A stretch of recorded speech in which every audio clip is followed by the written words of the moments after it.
see, the next point is different file operations possible onto the file. Means like we have created any file, you can read that file, you can write some contents to that file, you can open that file, you can close that file. These are nothing but file operations. Now let us see one by one. See, creating a new file means like you want to create any new file which is not already present inside onto the hard disk. Then that is possible, and that is the creation of new file. This is the first operation. Next one is opening an existing file.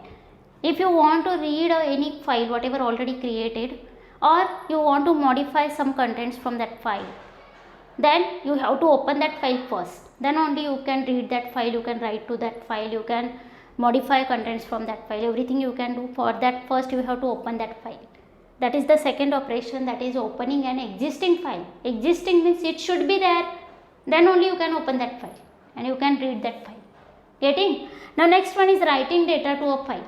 Means if you want to write something into that file. The next one is you can read a data from existing file. Suppose you have created already any file whatever present, or there is any file present onto the hard disk, then you can read that. Then that is nothing but reading data from any existing file. Then moving to a specific location in a file. Moving to a specific location means let there is a file like this. There are some contents inside that file. Initially whenever you will open that file, the file pointer may be here at the beginning. And let you want to read this third line directly.